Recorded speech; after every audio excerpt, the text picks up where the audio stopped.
Now, but Burkitt lymphoma is one of those cancers that hit too close to home because I'm from Uganda and Burkitt lymphoma was first discovered in Uganda by Sardinius Burkitt, that is 1958. So Burkitt lymphoma is one of these tumors that are going to be very, very aggressive, but very, very highly treatable with chemotherapy.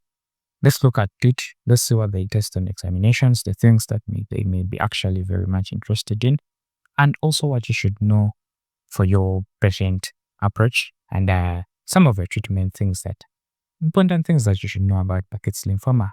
So Burkitt lymphoma is a non-Hodgkin's lymphoma, and it is a high-grade mature B-cell non-Hodgkin's lymphoma.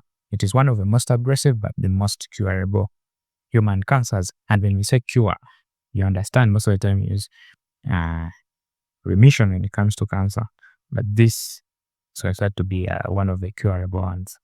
The global epidemiology, we have a geographic distribution of this Burkitt lymphoma, where we have the endemic, the sporadic, and the immunodeficiency-associated. The endemic is going to be found in areas between the latitudes of 10 degrees south and 10 degrees north, and it's going to be in holoendemic malarias, and there's an intimate relationship between malaria and this, and the development of this Burkitt lymphoma, and we shall look at it. And we have the sporadic one that is seen worldwide. It's found in the US and in Europe, and it's going to affect 1 to 2% of it's going to be 1 to 2% of adult lymphomas and 30 to 50% of pediatric lymphomas. So Burkitt lymphoma is going to be most commonly found in the pediatric population.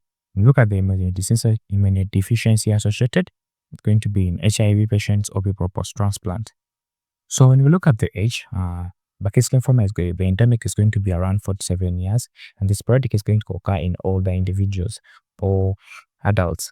HIV, of course, is going to occur also in adults, and it's going to have a male predominance of 3 to 4 to 1 when compared to females. So the etiologic drivers, we have the Epstein-Barr virus, and this is very important, and it's found in nearly 95% or to 100% of endemic cases, but only 20 to 30% in sporadic cases, and it is variable in people with HIV. The mechanism is that the Epstein-Barr virus is going to affect the B cells. When it affects the B cells, it's going to lead to production of expression of Epstein-Barr N proteins, and these are going to promote proliferation. Now, in areas where we have malaria, malaria is able to suppress the immunity and suppress specifically with the T cells of the immune system. Now, the T cells are important to fight against the Epstein-Barr virus, but because the malaria has lowered the activity, we are going to have Epstein-Barr virus going unchecked, and that is how it occurs. So when you have malaria, chronic exposure to Plasmodium is going to cause polyclonal B cell activation, and this is going to impair cytotoxic T cell control of Epstein-Barr virus, and that is going to create environment for MYC errors. Now, we shall look at what happens when we have MYC errors. Now, immunodeficiency, when we have HIV infection and iatrogenic, remember, whenever we have immunodeficiency, cancer cells are going to thrive because cancer is checked by the immune system somehow. And when we have immunodeficient states, that's going to happen. But paradoxically, in people who have HIV, you find that those ones with a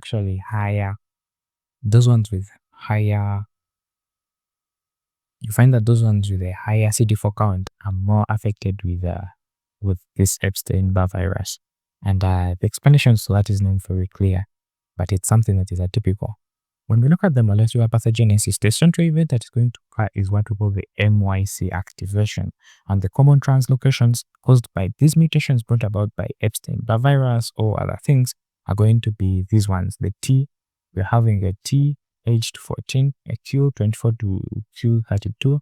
That's going to give us the MYC plus heavy chain, and that's going to occur in 80%. So if you're looking for the translocation that is most common, it's going to be this one. Then we have the T2 to 8.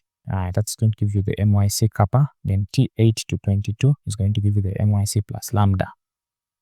So when we look at the MYC, what the MYC does is that it's a transcription factor that is regulating the cell cycle entry from the G1 phase to go into the S phase. And it's going to affect things like ribosomal biogenesis, metabolism, and DNA replication. And when it is under Ig promoter control, we're going to have constitutive overexpression. And when you have this overexpression, we're going to have explosive proliferation. Then another important thing about this is that we're going to have the apoptosis paradox in Burkitt lymphoma, where we have massive proliferation of these cells, but also they have a high apoptosis rate. They're dying very fast, and macrophages are going to have to phagocytize these apoptotic debris. And when you look at that under a microscope after staining, you're going to see what we call a Starry-sky appearance. So that takes us to histopathology. In histopathology, or after picking the sample, this is going to be a true cut biopsy of someone with this Burkitt lymphoma. Grossly, it's going to be a soft, friable, tan white mass with necrotic areas. When you do the microscopy, you're going to see monomorphic medium-sized lymphocytes. Remember, it's a lymphoma. We are going to have round nuclei, multiple nucleoli, a deep basophilic cytoplasm, lipid vacuoles, a starry-sky appearance. Always remember. And this is going to be brought about by tangible body macrophages with clear cytoplasm scattered among tumor cells. So when you look at the clinical manifestations, you're going to have the manifestations of the endemic variant of Burkitt lymphoma kind of differing from the sporadic variants of Burkitt lymphoma. So the endemic variants, we're going to have the classic presentations where we have a jaw mass, and it's going to affect the maxilla, that is the upper jaw, more than the mandible, and it's going to cause facial distortion as well as tooth mobility, and sometimes these kids carrying shaking teeth or the teeth have fallen out. And it may involve the kidneys, the ovaries, as well as the CNS. Then we have the sporadic variant, and this is mostly going to have abdominal, it's going to affect the abdomen mostly. And the most common site is going to be the ileocecal region. And remember, this ileocecal region is already narrow. So we have a tumor growing there. We're going to have symptoms of obstructions. One of them is going to be abdominal pain. You can have bowel obstruction. You can have intussusception, GI bleeding, as well as ascites developing. Then when we look at immunodeficiency virus, it's going to affect the lymph nodes, and CNS and bone marrow involvement or infiltration is going to be very common. Then, of course, under the clinical features, we don't have to forget the P symptoms that are always seen with these lymphomas. That is fever, night sweats, and weight loss. Then we have sometimes where the Burkitt lymphoma is able to infiltrate the bone marrow, and this is a leukemic, sometimes what we call the leukemic phase of Burkitt lymphoma or Burkitt leukemia. If we have infiltration of the marrow that involves 25% after doing the smear, the peripheral smear, or the bone marrow biopsy, and doing the smear, we're going to have 25% involvement. You're going to call it Burkitt leukemia. And the peripheral smear may show circulating blasts and cytoplasmic vacuoles.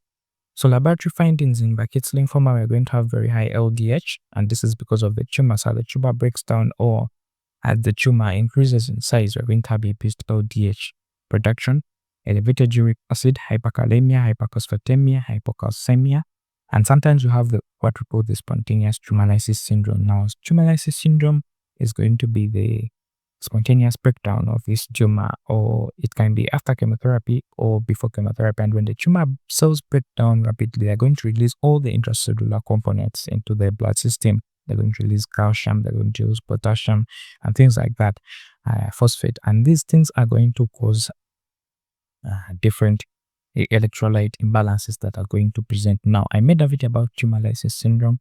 I covered and exhausted a lot of concepts about tumor lysis syndrome.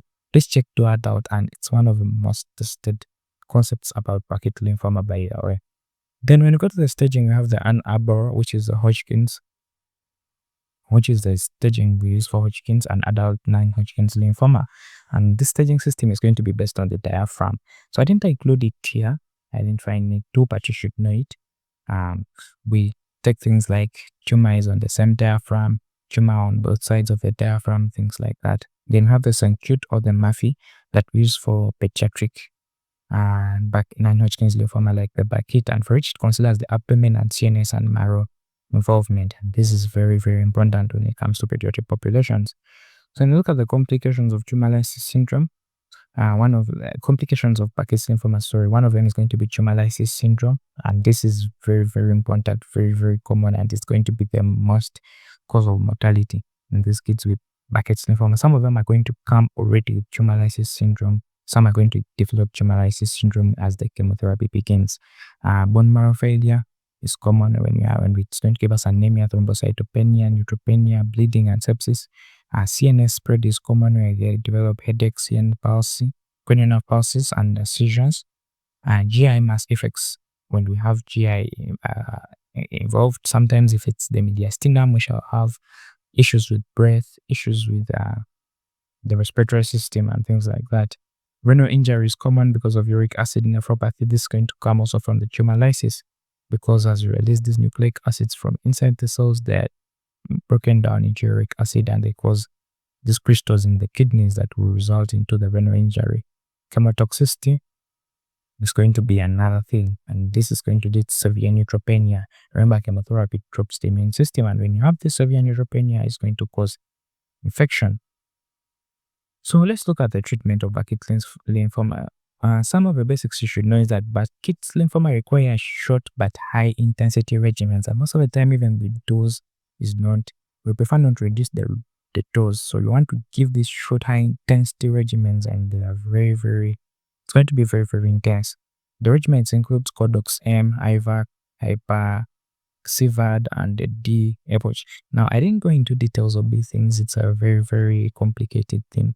And most likely for your undergrad examinations, you will not be required to go into the different things. But rituximab is an anti-CD20 and it significantly improves the outcome. Now, another important thing to know is that intrathecal methotrexate is mandatory in all patients with Burkitt lymphoma for CNS prophylaxis. You don't want the tumor to seed to the brain.